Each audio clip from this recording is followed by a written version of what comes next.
జీవన్ రెడ్డి జగిత్యాల అంటేనే జీవన్ రెడ్డికి మరో పేరుగా భావించేటువంటి పరిస్థితి జగిత్యాల నియోజకవర్గంలో ఉండేది. కార్యకర్తలు ప్రజలతో మమేకమై ఆయన తరచూ అందుబాటులో ఉంటారనేటువంటి పేరు ఉంటుంది.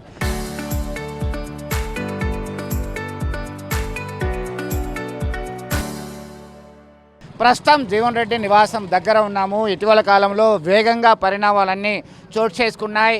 ఒకటి తర్వాత ఒకటి. నిన్న మొన్నటి వరకే కాంగ్రెస్ పార్టీతో ఉన్నటువంటి బొమ్మలతో ఉన్నటువంటి ఫ్లెక్సీ ఉండే. ఉగాది శ్రీరామనవమి సందర్భంగా అవి తొలగించారు. స్వయంగా కాంగ్రెస్ పార్టీ కార్యకర్తలు, జీవన్ రెడ్డి అనుచరులు మరి రాజీనామాకు సిద్ధమైనటువంటి నేపథ్యంలో రాజీనామా చేసినటువంటి నేపథ్యంలో జీవనన్నతోనే మా పయనం అంటూ ముందుకెళ్తున్నటువంటి పరిస్థితి. 1981లో బ్లాక్ సమితి ప్రెసిడెంట్గా ఉన్నటువంటి జీవన్ రెడ్డి 1982లో తెలుగుదేశం పార్టీ ఆవిర్భవించినప్పుడు 83లో ఆయన ఎమ్మెల్యేగా విజయం సాధించారు జగిత్యాల నియోజకవర్గం నుంచి. అప్పుడే మంత్రిగా చేశారు. ఆ తర్వాత నాదెండ్ల భాస్కర్ రావు మంత్రివర్గం వచ్చినప్పుడు క్రైసిస్, దానిలో సైతం మంత్రిగా పదవిని స్వీకరించడం జరిగింది. ఆ తర్వాతనే కాంగ్రెస్ పార్టీకి వచ్చేశారు. కాంగ్రెస్ పార్టీలో కొనసాగినటువంటి పరిస్థితి. అప్పుడు ఒకసారి ఓటమి పాలైనప్పటికీ ఆ తర్వాత మళ్ళీ తన ప్రస్థానాన్ని ఎక్కడ తగ్గకుండా కొనసాగించడం జరిగింది.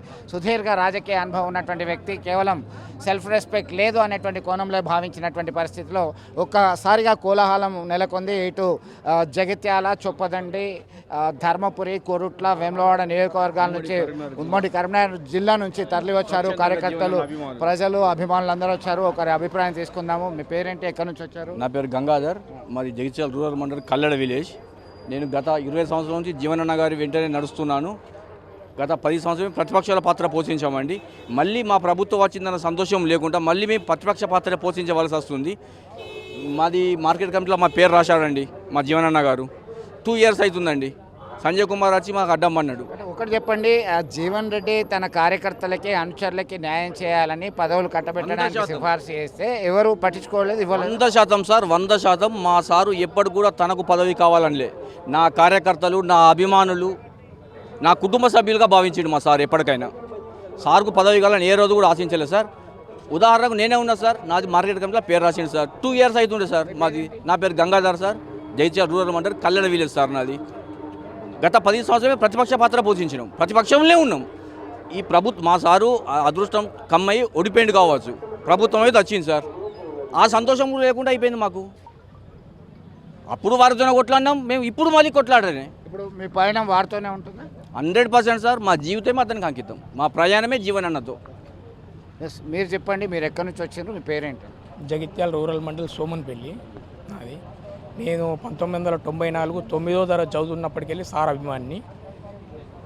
వాస్తవంగా సార్ 94లో ఓడిపోయిండు. మళ్ళీ 96లో బండారు వేణి మీద 56,000 మేటతో గెలిచిండు. నా ప్రయాణం అప్పటికెళ్ళి స్టార్ట్ అయింది అంటే, నేను 2001లో సర్పంచ్ పోటీ చేసి ఓడిపోయినా, 2006లో సర్పంచ్ గెలిచిన. ఇంకా మా జీవనన్నను మమ్మల్ని ఎంత ఇబ్బంది పెట్టిర్రు అంటే, 94లో టీడీపీ గవర్నమెంటే ప్రతిపక్షంలో ఉన్నాం, 99లో టీడీపీ గవర్నమెంటే ప్రతిపక్షంలో. ఓన్లీ 2004లో మాత్రం అధికారంలోకి వచ్చినాం. అది రాజశేఖర రెడ్డి పుణ్యమా అని కొద్దో గొప్ప కొంచెం ఉన్నాం. మళ్ళీ 2009 వచ్చే వరకు కిరణ్ కుమార్ రెడ్డి ముఖ్యమంత్రి అయ్యిండు, రాజశేఖర రెడ్డి చనిపోయిండు, రోషయ్య ముఖ్యమంత్రి అయ్యిండు. అప్పుడు కూడా మాది ప్రతిపక్ష పాత్రనే. అప్పుడు ఎల్రమణం దగ్గర తీసుకున్నాడు కిరణ్ కుమార్ రెడ్డి, సారును దూరం కొట్టిండు. వాడేం ఉండలేదుగా, వాడు కూడా సర్వనాశనం అయిపోయిండు తెలంగాణ అయినాక. ఇప్పుడు మళ్ళీ 2014లో ఉత్తర తెలంగాణలోనే ఏకైక ఎమ్మెల్యే గెలిచిండు 3 జిల్లాలల్లో. గెలిచి కాంగ్రెస్ గళాన్ని అసెంబ్లీలో వినిపించిండు. అప్పుడు కూడా ప్రతిపక్ష పాత్రనే పోషించిండు. అట్లనే ఇదే ఎమ్మెల్యే అప్పుడు ఓడిపోయిండు 2014లో. ఓడిపోతే అదే కవిత వచ్చి మా ఎమ్మెల్యే సంజయ్ యాన్ అన్నది. ఇక్కడ ఎమ్మెల్యే ఉండగా ఎమ్మెల్యే సంజయ్ యాన్ అన్నది. అప్పుడు కూడా మమ్మల్ని ఇబ్బంది పెట్టిండు కదా. అయిపోయింది. 2019కి వచ్చినాం, 2018లో ఓడిపోయినాం. 2019లో కూడా సార్ సొంత చరిష్మాతోని ఎవరి సహాయ సహకారం లేకుండా ఫైనాన్షియల్గా వీక్లో ఉన్నా కానీ గ్రాడ్యుయేట్ ఎమ్మెల్సీ గెలిచిండు. గ్రాడ్యుయేట్ ఎమ్మెల్సీ గెలవడానికి కారణం ఏంది? తెలివి ఉన్నాడు, ప్రశ్నించే గొంతుక సార్ అని చెప్పి గ్రాడ్యుయేట్స్ చదువుకున్న వాళ్ళందరూ కలిసి పంపించారు. అప్పుడు కూడా ఉన్నాయి. ఇక మేము ఇచ్చినాము అంటారు. వీళ్ళు ఏమంటారు తెలుసా? రేపటి నుంచి జరిగేది చెప్తా వినండి.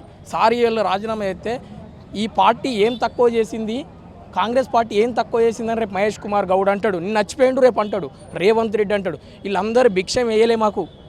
సారు సొంత చరిష్మాతోనే ఆయన 83 నుంచి మొదలుకుంటే ఇప్పటి వరకు ఆయనకు నామినేషన్ వేద్దామని, ఒకవేళ పార్టీ టికెట్ కావాలని అప్లికేషన్ పెడితే సింగిల్ సింగిల్ డిజిట్తో సింగిల్ నామినేషన్ అప్లికేషనే పోయింది తప్పించి అంత దూరం ఎందుకంటే 2023లో 119 కాన్స్టిట్యున్సీలల్లో రెండే ఎక్కల్లా ఒకటి కొడంగల్ ఒకటి జగిత్యాల సింగిల్ దరఖాస్తు పోయింది, సింగిల్ దరఖాస్తు పోయింది టికెట్ కోసం.